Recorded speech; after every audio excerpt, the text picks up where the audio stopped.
We aren't the only ones talking about how Leonard Fournette could lose out on some snaps to Rachaad White, and that change could happen sooner than later.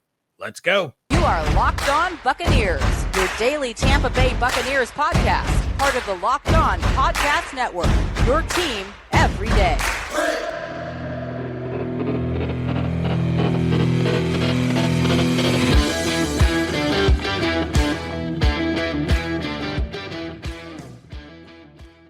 What's up, and welcome to the Locked On Bucs podcast, part of the Locked On Podcast Network, your team every day. We are your daily podcast covering the Tampa Bay Buccaneers, free and available on all platforms, including YouTube, and we thank you for making us your first listen or view of the day. I am James Yarcho, joined by my esteemed co-host, Mr. David Harrison. You can check out all of his written work over at Sports Illustrated's BucsGameDay.com. Check out mine over at SB Nation's BucsNation.com. And, of course, follow everything on Twitter at Locked On Bucs, at JYarcho_Bucs, and at DHarrison82.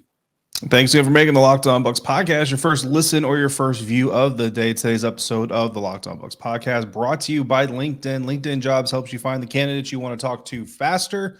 Post your job for free at linkedin.com/LockedOnNFL. There are reasons to be confident that the Tampa Bay Buccaneers can defeat the Seattle Seahawks, but there are also reasons to be concerned that they won't. We're going to get into some of those a little bit later, but first, there might be a benching coming up for the Tampa Bay Buccaneers, and we've been talking about this, but so is Greg Auman of The Athletic, predicted in a column that he published on The Athletic on November 8th, James, and I like what we do, and I think we do a pretty good job, but I think that Greg Auman, who has been doing this day in, day out since his Tampa Bay Times days, a little bit more plugged into what's going on around the franchise. So while I appreciate our take, I think Greg Auman really only kind of solidifies what we've been saying. Yeah, no doubt about it. In the column, Greg wrote, quote, Leonard Fournette has disappointed this season. His 3.3-yard average is the worst in the NFL in any of the last 3 seasons for anyone with as many carries as he has. He doesn't have a run longer than 17 yards after runs of 46 and 47 yards in his first 2 seasons in Tampa, and rookie Rachaad White is slowly taking more and more reps at his expense, end quote. Yeah, you and I have kind of called for this for a little while now, and I've pointed out that it's not just the yards per carry, right? It's Rachaad White looking more explosive, more decisive.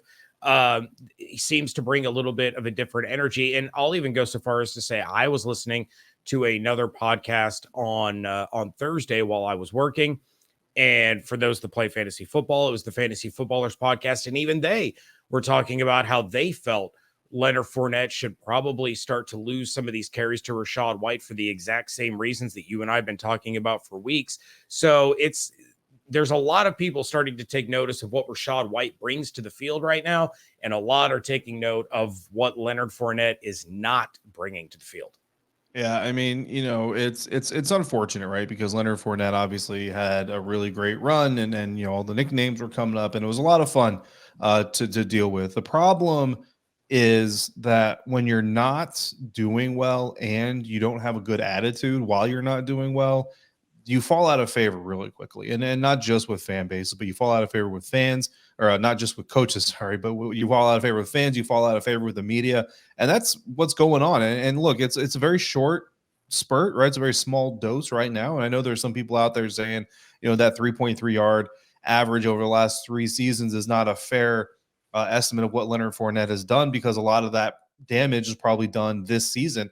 But honestly, if a lot of that damage was done this season, guys, that shows you how bad he's been this season. But not only has he been bad, but when Rachaad White goes in, and it's not even like Leonard Fournette got benched. There was one series where Rachaad White goes in and basically gets the entire series. Leonard Fournette is on the sideline.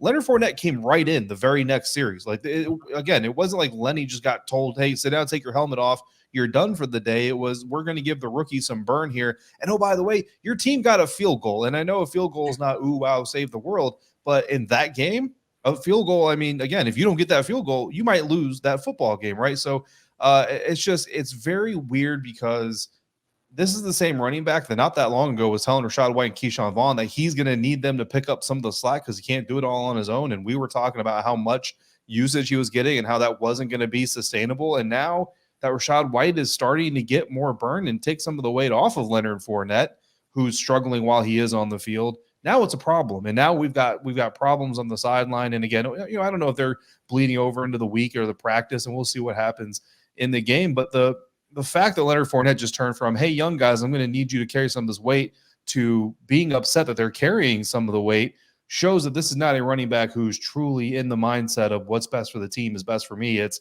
what's best for the team is me. And if I'm not out there, then that's a problem. But at the end of the day, him being out there has been a problem.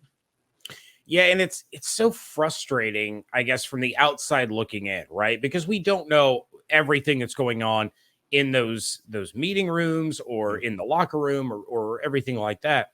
But you would have to think at some point Leonard Fournette would realize that Rachaad White getting a big bulk of carries early in these games is not only going to benefit Rachaad White and benefit the Tampa Bay Buccaneers, but it's going to benefit Leonard Fournette. And we saw plenty of examples of that in 2020, where Rojo was getting the bulk of the work early. Then you have a worn out, tired defense late into the third, into the fourth quarter. And that's when Leonard Fournette was breaking off those massive runs and just wearing guys out with his strength and his toughness. And guys didn't want to hit him because he's so big and they were so tired. So then you're going to start to see him clipping off those 7, 8, 9, 14-yard runs, whatever the case may be. So we live in a world where everybody can be happy and everybody can succeed as long as they're all kind of taking on these different roles. So I hope Lenny kind of snaps out of this funk that he's allegedly in. Rachaad White has earned the ability to carry the ball more, and that's, that's fine. That's okay. Everybody has to do their part. You're a 4-5 football team fighting to try to get to 500 before the bye week. Yeah. What's happening isn't working so far. Maybe try to shake some things up and everybody will benefit.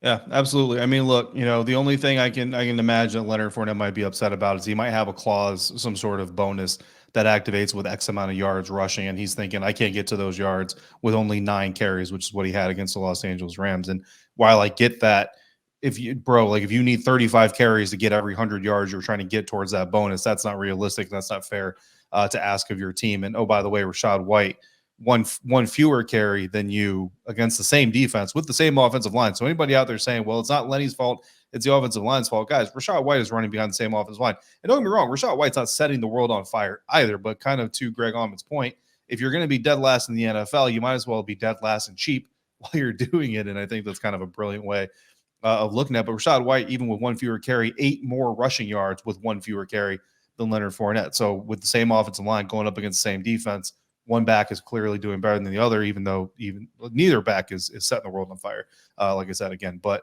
one back is over there saying, look, we need to do this as a team. One back is saying, well, I'm mad that I'm not in there for a drive. And I think you go with the guy that's got the team mentality over the guy that, I don't know, James, maybe he's living off of some Super Bowl residuals. But, the Buccaneers are trying to run a winning organization, and they can't do it with guys who are living off the past. They got to do it with guys who are looking towards the future. And if you have a small business, you need to look towards your future. You need to look at our friends at LinkedIn. This episode is brought to you by LinkedIn. These days, every new potential hire can feel like a high stakes wager for your small business. You can't just trade them or cut them or draft a new guy next year. No, you might be stuck with that guy or girl, and you want to be 100% certain that you have access to the best qualified candidates available. That's why you have to check out LinkedIn Jobs. LinkedIn Jobs helps find the right people for your team faster and for free. Then you add your job in the purple hashtag hiring frame to your LinkedIn profile to spread the word that you are hiring. Simple tools like screening questions make it easy to focus on candidates with just the right skills and experience so you can quickly prioritize who you'd like to interview and hire. It's why small businesses rate LinkedIn Jobs #1 in delivering quality hires versus leading competitors. Indeed, they do. LinkedIn Jobs helps you find the qualified candidates you want to talk to faster. Post your job for free at linkedin.com/LockedOnNFL. That's linkedin.com/LockedOnNFL to post your job for free. Terms and conditions apply. Thanks again for making the Locked On Bucs podcast your first listen or your first view every single day, sometimes multiple times a day. If you haven't heard or seen the interview with A-Train, the great Mike Alstott, please do so. He joined us from Vilseck, Germany. I have a lot of memories of Vilseck, Germany. Held plenty shifts in Rose Barracks, Vilseck, Germany. Anyway, that's for another day. For your second listen, make sure you check out Locked On Sports Today, which if you're listening to that today, I'm actually going to be on it. So thanks for listening to me again. From the games that matter, the most and the biggest stories, go beyond the scoreboard, behind the scenes with local experts and insight that only Locked On can provide. Locked On Sports Today, available on this app, YouTube, and wherever you get podcasts. Because yes, indeed, I was in Ashburn, Virginia, at the Commanders compound as the announcement that Dan Snyder is being sued was being made. It was a very interesting day. We've got predictions coming up in just a bit about the Buccaneers who are not getting sued. But first, we're going to discuss what we're confident in, concerned about. And James, real quick, I am confident that the Buccaneers are starting to shift their attitude a little bit towards doing whatever it takes to win. I'm going to illustrate it this way. Against the Los Angeles Rams, the Tampa Bay Buccaneers scored 6 points in their first 10 possessions. Now, mind you, the average game usually has about 12 possessions. So the fact that they had 10 possessions and then another 3 is actually somewhat amazing in and of itself. And Sean McVay and the Los Angeles Rams are probably kicking themselves that the Bucs had that 13th possession because, well, that's where they lost the game. They had 10 points in the final 3 drives of the game. They had one of those 3 drives not produce points, but it did result in a goal-to-go situation. That was the turnover on downs. In those 3 drives, James, the Tampa Bay Buccaneers offense ran 27 plays. 6 of them involved players named Mike Evans, Chris Godwin, or Leonard Fournette. The other 21 plays all included players named Rachaad White, Cade Otton, or Scotty Miller. In fact, one of those 6 plays that did involve your 3 stars was the incomplete pass in the end zone for Mike Evans. That was a turnover on downs, and an incomplete pass intended for Chris Godwin. So 2 of those 6 plays were incomplete passes. That is a drastic shift in how the Buccaneers are trying to operate from the season prior to these 3 drives. And I think that is really the turn that we need to be talking about, is the fact that whether it be Tom, whether it be Byron, or a combination of the 2, this Buccaneers offense is sick of trying to live on just the stars alone. And I'm not saying the stars don't need to get involved, right? Yes, you need to target Mike Evans. Of course you need to target. Don't get crazy. But let's start looking at who can provide us solutions instead of trying to rely on the same old songs, because the same old songs honestly led to a losing record at that point in time. Yeah, and I mean, you take a look at the way that the offense had been operating, and you'd have to think defenses are sitting there saying, you're not going to beat us with Mike Evans. You're not going to beat us with Chris Godwin. You're not going to beat us with Leonard Fournette. Make one of these other guys beat us. And they finally did. So it could open some things up for the Buccaneers. Real quick, my confident in is that the Bucs defense is going to continue to tighten up. And you saw the way that the defense got a boost last week with the return of Carlton Davis, Sean Murphy-Bunting, Akeem Hicks. I'll get to him in a minute. You're looking at this week, the Bucs probably, hopefully, getting Antoine Winfield Jr. back. So now you have your leader on the back end coming back. You have your leaders at all 3 levels. Vita Vea is playing extremely well. You're starting to see Devin White come back around. Levante is going to continue to be Levante. But Antoine Winfield Jr. has always been that guy on the back that is the leader back there. He's the voice. He's the energy. You know, he's one of the guys that you can point to and say he's a heart and soul of the defense. So that's going to provide a huge boost. But I can't understate the effect that the return of Akeem Hicks had on Vita Vea. Think about it. His first game back from missing all that time with a foot injury, Vita Vea has 2 sacks and 3 tackles for loss. I think he had 3 quarterback hits. So having that other threat in there opened things up for Vita Vea. And I know Corbin, host of Locked On Seahawks on your guys' crossover, talked about how concerned he is with Vita Vea in this game and that he is going to have some matchup advantages.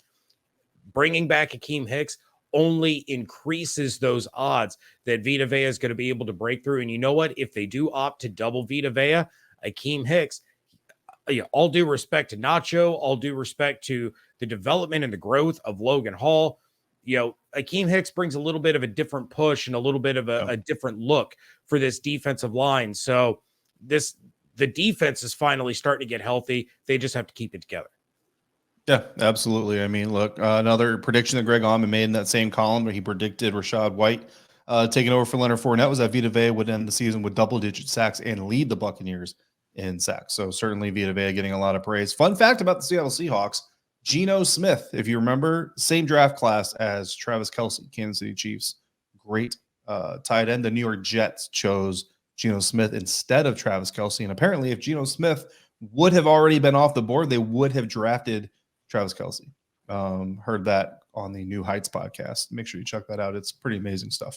Now, here's my question, not to run us off track or anything, but had Travis Kelce gone to the New York Jets, is he really Travis Kelce? Oh, Travis Kelce was very happy that he did not go to the New York Jets. Don't worry about that. So again, New Heights podcast, that's Travis and Jason Kelce's podcast, Eagles and Chiefs players. And look, I don't care if you're an Eagles or Chiefs fan. That's a good podcast. You need to listen to that, guys.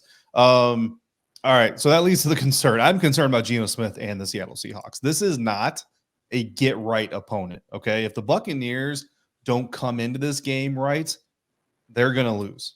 I just feel that firmly in my bones. If the Buccaneers do not come into this game correct, they are going to lose. This is not a get-right opponent. You can't just wait till the second quarter and turn it on. You got to come in from the very beginning. I'm not saying you got to score every single drive and all that stuff, okay? But you got to come in there fighting. You got to come in there showing some proficient football, back and forth, complimentary. If you don't score, flip the field, all those kinds of things. I'm going to reiterate a little bit of what I said in the crossover for those who didn't catch the crossover. Seahawks have scored 27 or more points in each of their last 3 games. The Buccaneers only scored 23 or more once all season long. Seattle is top 10 in rushing yards, passing yards, total yards per play, has one of the lowest interception percentages from Geno Smith, that quarterback that was selected ahead of Travis Kelce. They're top 5 in third down offense and in scoring, and they're scoring touchdowns at an over an 85% clip when they get to goal to go. 4th in the NFL in scoring. This Buccaneers defense is very, very good, but the Seattle Seahawks offense has been very, very good as well. If this Buccaneers defense can keep Seattle under 24 points, that is a good day compared to what has happened the rest of the season. So this Buccaneers offense, you got to come in here looking for that 25, 26 point mark. Remember, go back to the Derek Brooks, Warren Sapp, Mike Allstott Super Bowl Buccaneers, and they used to tell a story about the defense will tell the offense, get us X amount of points, we'll get you a win.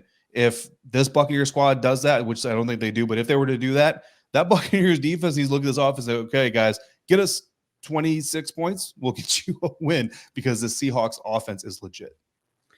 I do agree that the Seahawks offense, I mean, the Seahawks in general are a much better team than any of us would have guessed coming into the season. But I'm going to try to give our listeners a little bit of optimism following you're concerned about, because here's the thing about Seattle. You mentioned that they have scored 27 or more in each of their last 3, 23 points or more in 6 of 9. Of those 6 games where they scored 23 points or more, the teams that they were facing, New York Giants, 9th in scoring defense. That's solid. The Chargers are 30th. Cardinals are 31st. Saints 28th. Lions 32nd. Falcons 26th. So they haven't really been facing the world beaters of defense. The best defense they faced this season in terms of scoring were the Denver Broncos in week 1. They scored 17 points. The Buccaneers currently rank 5th in the NFL in scoring defense. I'm not saying that the Seahawks offense is fake by any means. I'm just saying they've had a great run, but they've had a real favorable matchup in that run. Doesn't mean I'm not concerned about the same things you're concerned about, because sometimes when you face bad teams, it helps your team get on a roll.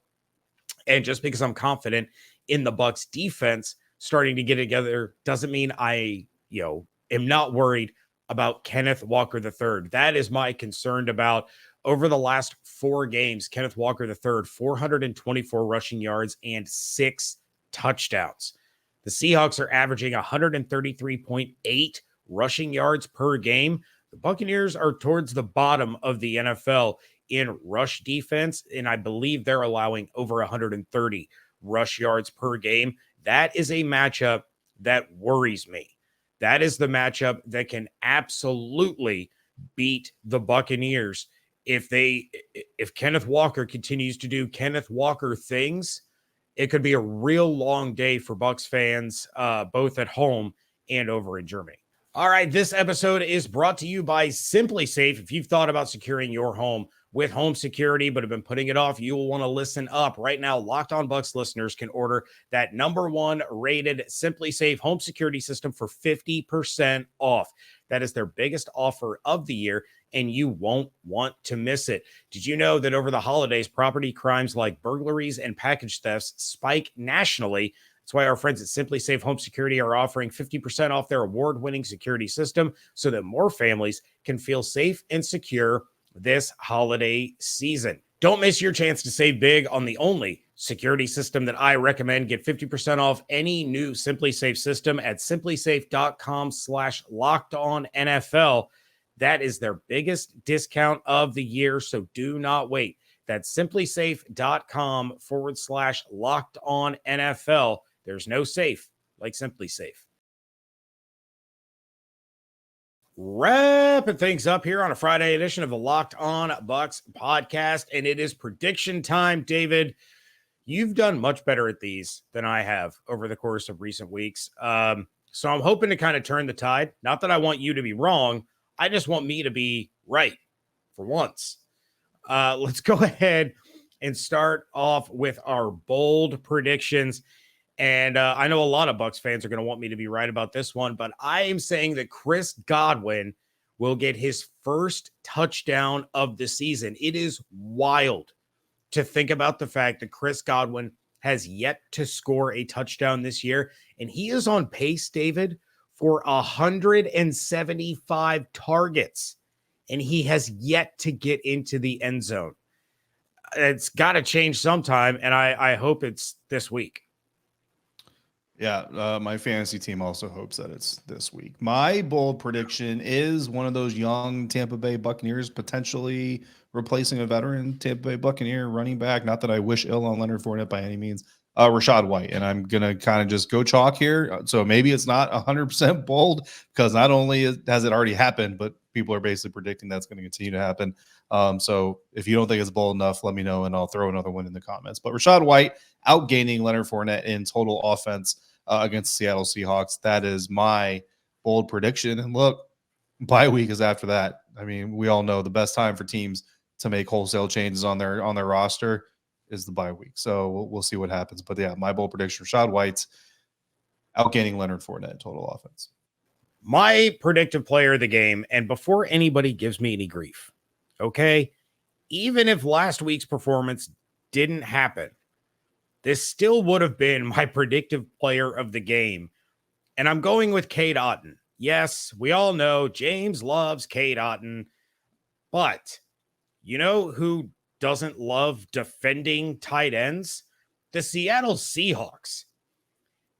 Through what is it, 9 games this season, the Seattle Seahawks have allowed 45 receptions for 687 yards and 3 touchdowns to the tight end position alone. That's an average of 9 receptions for 76.3 yards per game, just to the tight end position.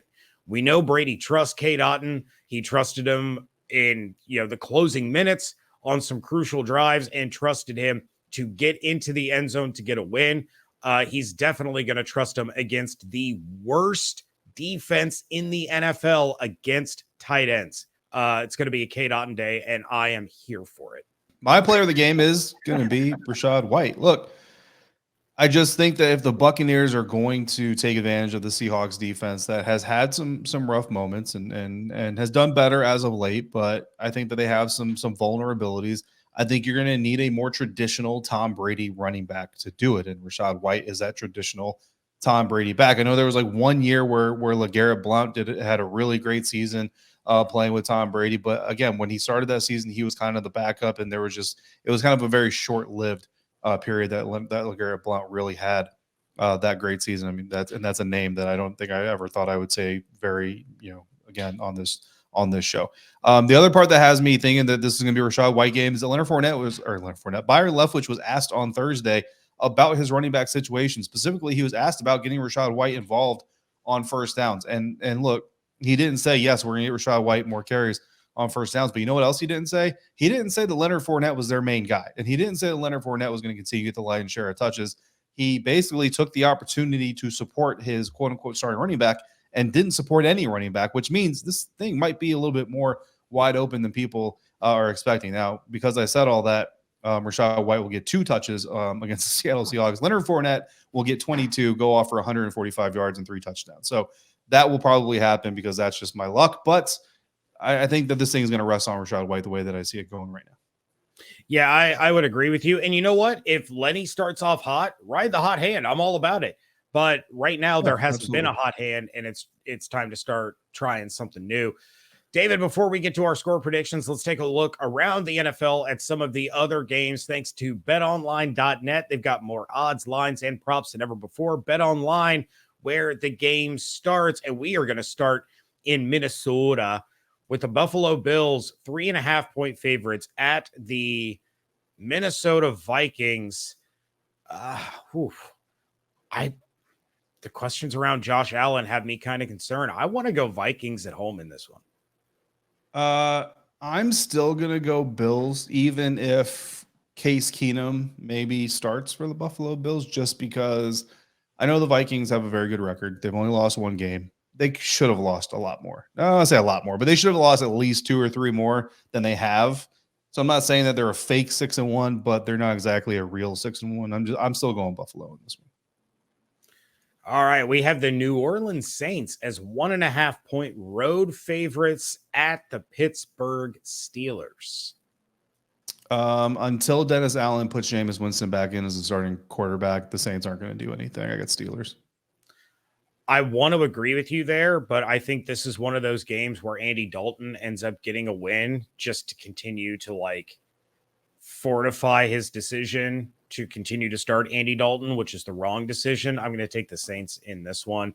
We have the Indianapolis Jeff Saturdays traveling to Las Vegas to take on the 4.5-point favorite Raiders. I got to go Raiders on this one. The Colts are a hot mess. You know what? The Colts are a hot mess. And Jim Irsay deserves all the ridicule he's getting, which is why somehow they're going to get a win in Jeff Saturday's first head coaching appearance, because the universe doesn't want me to trash Jim Irsay any more than I already have.